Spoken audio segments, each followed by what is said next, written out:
अस्सलाम वालेकुम व्यूअर्स, मैं हूं आसिया इकबाल और आप मेरा चैनल देख रहे हैं वुमेंस अरीना, जिसमें हम आपको बहुत अच्छी छोटी और बेहतरीन टिप्स देते हैं।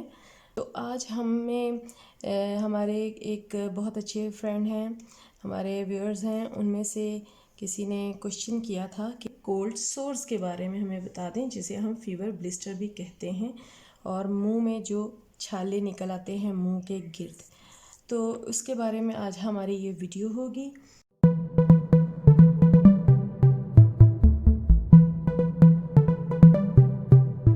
तो सबसे पहले हम इसके बारे में इंट्रोडक्शन करते हैं। तो इंट्रोडक्शन में ये है कि ये हमारी बीमारी है, इसका नेम है कोल्ड सोर्स। हम इसे फीवर ब्लिस्टर भी कहते हैं, या बुखार में मुंह के गिर्द या नोज़ के गिर्द जो दाने छोटे छोटे निकल आते हैं, ये छोटे छोटे पानी के गुच्छे होते हैं जो हमारे होंठों के गिर्द बन जाते हैं, जो बहुत तकलीफ़ दे होते हैं। इन्हें बहुत करीब होते हैं और ये जलन और ख़ारिश का सबब भी बनते हैं।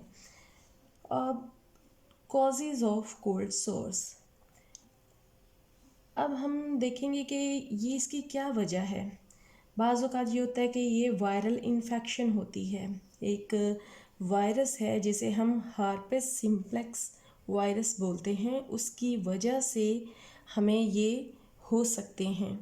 इसके अलावा फ़ीवर में, सनबर्न, जब आपको ज़्यादा धूप लगे, हार्मोनल इम्बैलेंस की वजह से, स्ट्रेस की वजह से, वीक इम्यून सिस्टम की वजह से, फैटीग यानी कि थकावट की वजह से, और बाज़ औक़ात हमें कोई इंजरी हो जाती है, कोई हमें ज़ख़म लग जाते हैं, उसमें इन्फेक्शन हो जाती है ये वायरस की वजह से, उसके गिर्द गिर्द भी ये छोटे छोटे दाने से पानी वाले बन जाते हैं।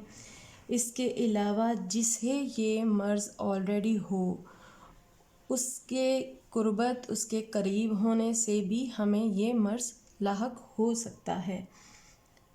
और अगर आपका इम्यून सिस्टम अच्छा है तो आपको खुद ब खुद ही ये 10 दिन में आलमोस्ट ठीक हो जाते हैं। और अब हम देखेंगे कि हम इनसे कैसे प्रिवेंशन या बचाव कर सकते हैं। सबसे पहली बात कि जिसको ऑलरेडी ये मर्ज़ हो, जिस वक़्त उसे ये निकले हों दाने, उससे थोड़ा सा अवॉइड करना चाहिए। इवन उसको भी चाहिए अपना इवन मेकअप या अपनी कॉस्मेटिक्स, अपना शेविंग किट, अपनी हर चीज़ अलग करनी चाहिए, अलग रखनी चाहिए। अपना ग्लास, अपने बर्तन जिसमें स्पून अलग रखना चाहिए। इसके अलावा अपने हाथों से अपने ज़ख़म को बार बार टच नहीं करना चाहिए, और अगर जब भी आप टच करते हैं तो उसके बाद आपको लाजमी तौर पे हाथ धो देने चाहिए। और इसके अलावा धूप में आप सन ब्लॉक लाजमी लगाएं। स्पाइसी फूड से आपको अवॉइड करना चाहिए। पानी ज़्यादा से ज़्यादा पीना चाहिए, और अपनी डाइट में विटामिन सी, विटामिन ई और ज़िंक ज़रूर लें। अपने यहाँ आपको ख़ारिश फ़ील हो तो आपने ख़ारिश नहीं करनी। इसे आप जितना ज़्यादा अवॉइड कर सकते हैं आप इसे अवॉइड करें। और आपको मुनासिब रेस्ट ज़रूर करना चाहिए कि अगर आपको थकावट ज़्यादा हो जाती है तो उसकी वजह से आपका इम्यून सिस्टम वीक हो जाता है, और आपका इम्यून सिस्टम जब वीक होता है तो ये बीमारी अपना रंग दिखाने लगती है। आपको लिप बाम ज़रूर लगाना चाहिए, ख़ास तौर पे जिसमें लेमन एक्सट्रैक्ट ज़रूर हो, चाहे वो किसी भी परसेंटेज में हो। लेमन बाम लगाने से नेक्स्ट इनके ज़्यादा होने का चांस नहीं रहता। इसके अलावा आप इस पे टूथपेस्ट भी लगा सकते हैं, और इसके अलावा आप इस पे बर्फ़ की डायरेक्ट या कपड़े में लपेट के उसकी टकोर भी कर सकते हैं। उससे भी ये ज़्यादा फैलते नहीं हैं, ये ज़्यादा ख़तरनाक नहीं होते, लेकिन जो इनका वायरस है वो बहुत तेज़ी से फैलता है, और इसका प्रॉपर इलाज नहीं है, सिर्फ बचाव ही मुमकिन किया जा सकता है। जैसे आपको बताया है कि अगर हम खुद से ही कुछ परहेज़ कर लें और कुछ ये छोटी छोटी रेमेडीज़ कर लें तो इंशाल्लाह ताला उससे विदिन 10 डेज ये खुद ब खुद ख़त्म हो जाते हैं। अब आपको बताते हैं कि इसके बारे में कौन सी होम रेमेडीज़ अवेलेबल हैं जो वाकई बहुत अच्छी हैं, जिससे फ़र्क भी पड़ता है और मर्ज़ जल्दी ठीक हो जाता है। तो उसके लिए जो सबसे नंबर 1 है वो ये है कि आपको आइसिंग करनी चाहिए, यानी बर्फ़ का मसाज। बर्फ़ का रगड़ना नहीं है, रब नहीं करना। बर्फ़ आपने सिर्फ ऊपर रखनी है, उठा लेनी है, रखनी है, उठा लेनी है, चाहे डायरेक्ट चाहे आप कपड़े में लपेट कर लें।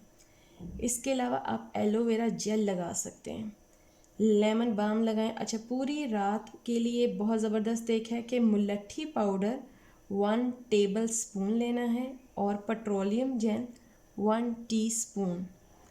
इसको आप मिक्स कर लें अच्छे से और इसको आप अपने ज़ख़म पे लगा दें, जो आपके होंठों के गिरदाने से हों उस पे लगा दें और इसको पूरी रात लगा रहने दें और सुबह उठ के अपना मुंह धो लें। इससे भी ये बहुत जल्दी क्योर होता है, ठीक होते हैं और इन्फेक्शन इनकी ज़्यादा बढ़ती नहीं है। इसके अलावा जो दूसरी रेमेडी है वो इस तरह है कि आप कॉटन ले लें और कॉटन को दूध में डिप करके वो जो कॉटन बॉल होगा उसको अपने ज़ख़म पे रखें। दूध में लाइसिन होता है जो एंटीबॉडीज़ बनाता है और ये नेचुरली ही हील अप कर देता है आपके ज़ख़्मों को और ये बहुत बेनिफिशियल है। दिन में 1 से 2 दफ़ा इसको लगा सकते हैं। तीसरी रेमेडी है टी ट्री ऑयल को पानी के साथ डाइल्यूट करके वो अप्लाई कर सकते हैं। और एक और रेमेडी है वो है सॉल्ट को पानी में मिक्स करके आप वो सॉल्ट भी ऊपर रख सकते हैं। ये जलन तो पैदा करता है, अगर आपका दिल मानता है तो आप ये रेमेडी कर सकते हैं, क्योंकि इससे थोड़ी सी जलन ज़रूर होती है, लेकिन इससे ज़ख़म श्रिंक हो जाता है, छोटा हो जाता है और खुश्क हो जाता है। और ज़ाहिर है जब वो बड़ा नहीं होगा, खुश्क होगा, तो वो जल्दी हील अप भी होगा। इसके अलावा जो ट्रीटमेंट ऑफ कोल्ड सोर में ये है कि आप एंटीवायरल मेडिसिन यूज़ कर सकते हैं और पेन के लिए पैरासीटामोल, एस्प्रिन ले सकते हैं। इसके अलावा आप मेडिसिन है जिसका नेम है आइबुप्रोफेन और एसिटामिनोफेन, आप ये भी यूज़ कर सकते हैं। इसके अलावा अगर ये 10 दिन में ठीक नहीं होते, 10 से 12 दिन में, तो आप अपने डॉक्टर से भी रुजू कर सकते हैं। उम्मीद करती हूँ आपको आज की रेमेडीज़ और वीडियो बहुत यूज़फुल लगेंगी। Thank you so much.